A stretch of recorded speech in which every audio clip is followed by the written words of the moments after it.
ich begrüße Sie zur Sommerausgabe mit unserem Rektor. Bei unserem heutigen Blick in die vergangenen und kommenden Monate steht natürlich die Corona-Pandemie und ihre Auswirkungen auf unsere Universität im Fokus. Wir und auch die Pressestelle haben uns unter den Hochschulangehörigen umgehört, was sie so bewegt, und deren Fragen wollen wir versuchen, in einem heutigen Gespräch zu klären. Willkommen zurück, Herr Professor Strohmeier. Hallo, schönen guten Tag. Ja, Sie und auch wir alle haben ja ein sehr ungewöhnliches Sommersemester erlebt. Hätten Sie denn bei Amtsantritt gedacht, dass Sie mal so einer Krise gegenüberstehen würden? Also grundsätzlich muss man natürlich mit allem rechnen, aber speziell mit der Corona-Krise konnte man natürlich nicht rechnen. Die Corona-Krise ist aus meiner Sicht ja auch eine der größten Herausforderungen, wenn nicht die größte Herausforderung in der jüngeren Geschichte unserer Universität. Und ich habe es ja auch schon mal in einem meiner vielen offenen Briefe zur Corona-Krise geschrieben.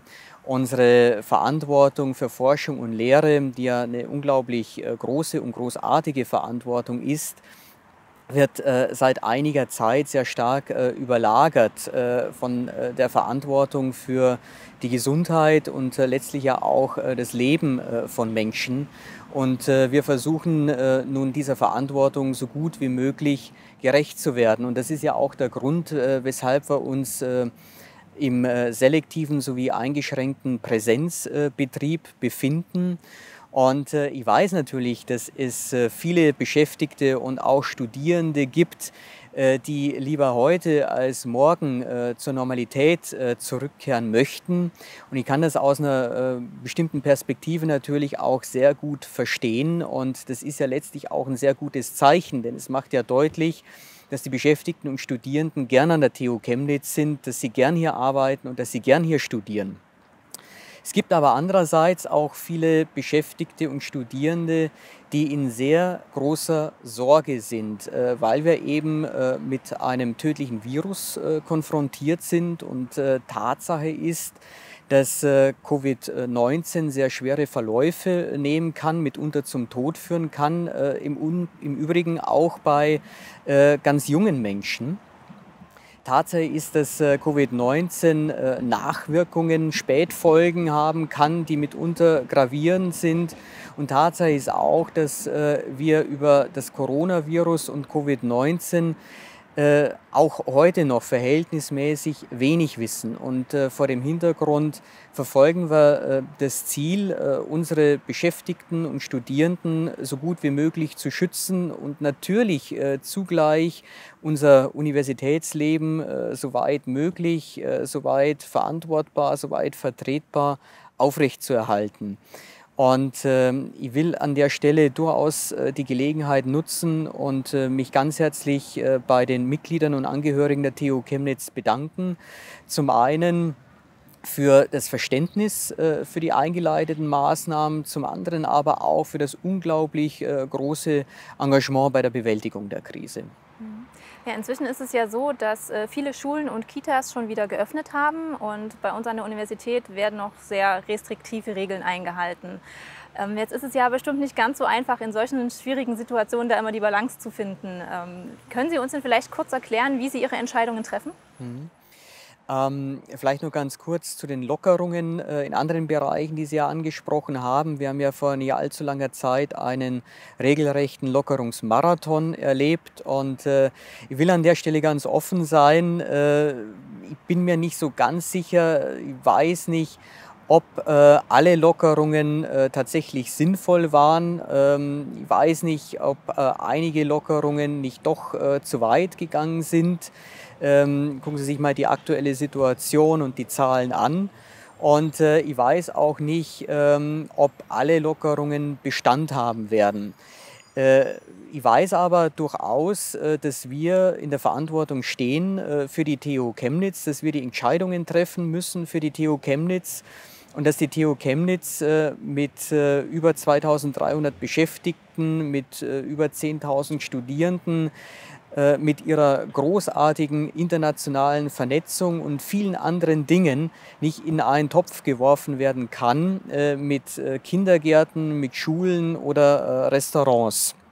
Und das muss man eben berücksichtigen und vor dem Hintergrund müssen wir, ich habe es ja gerade eben gesagt, die Beschäftigten und Studierenden unserer Universität so gut wie möglich schützen.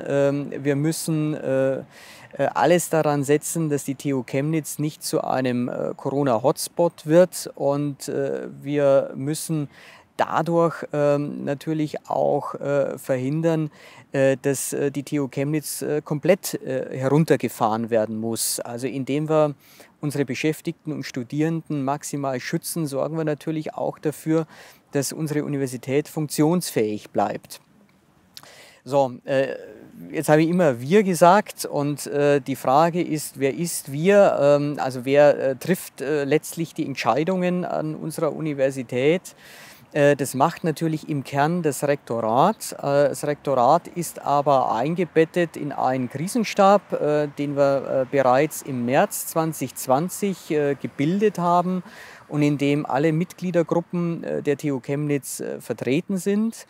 Also Mitglied im Krisenstab sind neben den Mitgliedern des Rektorats Vertreter des Personalrats, der Rektoratsbeauftragte für den wissenschaftlichen Nachwuchs, der ja auch aus dem wissenschaftlichen Nachwuchs kommt, der Rektoratsbeauftragte für Studierende und damit ein Vertreter des Stura, dann eine Vertreterin des Büros für Arbeitssicherheit und Umweltschutz und auch unsere Referentin für Hochschulkommunikation, die Frau Schreiterer, bei der ja so die Kommunikationsfäden zusammenlaufen. Und ich will auch hier die Möglichkeit nutzen und mich ganz herzlich beim Krisenstab für die wirklich großartige Unterstützung bedanken. Ja, dann gibt es ja noch ein Thema, was vor allem die Studierenden und Angestellten brennend interessiert, nämlich die Frage, wie geht es denn jetzt im Wintersemester unter Corona-Bedingungen tatsächlich weiter? Also was können Sie sagen hinsichtlich Lehre, Forschung und vielleicht auch Veranstaltungen? Also das große Problem an der Stelle ist natürlich, dass wir keine Glaskugel haben und nicht wissen, wie die Situation im kommenden Wintersemester sein wird.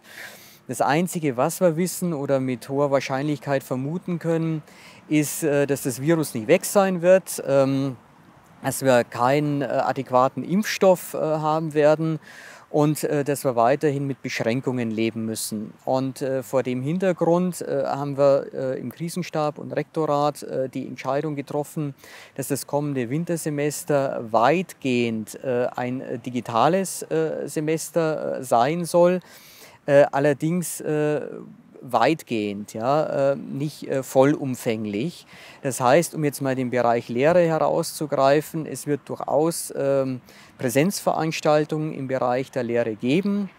Also zum einen werden wir Lehrveranstaltungen in Präsenz stattfinden lassen, die digital nicht durchführbar sind, weil man beispielsweise ins Labor gehen muss. Und zum anderen werden wir möglichst viele Lehrveranstaltungen für Studierende im ersten Semester in Präsenz stattfinden lassen. Also nach aktuellem Stand werden in etwa 2/3 der Veranstaltungen für Studierende im ersten Semester in Präsenz stattfinden können. Ja, jetzt haben wir ganz schön viel über Corona gesprochen und das nahm bestimmt auch einen sehr großen Anteil in Ihrer Arbeit ein. Aber es ist ja sicherlich noch was anderes passiert, oder? Ja, deshalb habe ich ja eingangs auch gesagt, dass unsere Aufgaben in Forschung und Lehre von der Corona-Krise überlagert wurden, aber sie sind nicht verdrängt worden. Und ich denke, es ist sehr viel passiert in den letzten Monaten an unserer Universität, in den Fakultäten, in den zentralen Einrichtungen, in der zentralen Universitätsverwaltung und auch im Rektorat. Ich will nur einige Punkte herausgreifen. Im Bereich Forschung haben wir die zentrale Einrichtung Main gegründet, die ja so ein Stück weit das Herzstück unseres Forschungsbaus Main sein soll. Wir werden in dem Bereich auch zeitnah eine Professur ausschreiben. Im Bereich Lehre haben wir, es wird Sie jetzt nicht überraschen, weil ich jedes Mal darüber spreche, die Systemakkreditierung weiter vorangetrieben und wir sind jetzt so weit, dass wir den Selbstbericht bei der Agentur einreichen können. Also wir kommen tatsächlich auch von Tuk-Talk-Folge zu Tuk-Talk-Folge immer einen Schritt weiter. Im Bereich Transfer haben wir den Forschungscampus in Annaberg-Buchholz weiter vorangetrieben, mit der Deutschen Bahn, mit dem Bund, mit dem Land und natürlich auch der Stadt Annaberg-Buchholz. Und wir haben beispielsweise jetzt bis zu 15 Millionen Euro auch vom Bund bekommen, worüber wir uns selbstverständlich sehr gefreut haben. Im Bereich der Hochschulpolitik haben wir ein Nachnutzungskonzept erarbeitet für den Campus Straße der Nationen. Also die Bibliothek zieht ja um in unsere wunderbare neue alte Aktienspinnerei. Und jetzt geht es eben um die Frage, wie wir die frei werdenden Flächen nutzen. Da haben wir ein Konzept dafür entwickelt.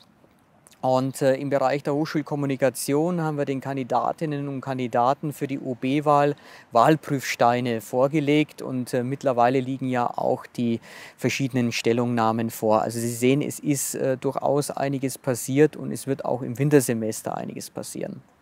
Ja, Herr Strohmeier, dann bedanke ich mich bei Ihnen, dass Sie heute bei uns waren und wünsche Ihnen und dem Krisenstab natürlich weiterhin einen kühlen Kopf. Vielen herzlichen Dank. Ja, beim nächsten Mal freuen wir uns auf die Rektoratsbeauftragte für nachhaltige Campusentwicklung. Frau Professorin Gabriele Arnold beschäftigt sich in ihrer Professur mit betrieblicher Umweltökonomie und Nachhaltigkeit. Daher kann sie gut einschätzen, wie grün an unserer Universität gehandelt wird und was jeder Einzelne tun kann, um ressourcenschonend zu leben. Natürlich können Sie uns wie immer Ihre Fragen zum Thema an die eingeblendete E-Mail-Adresse schicken. Dann bis bald!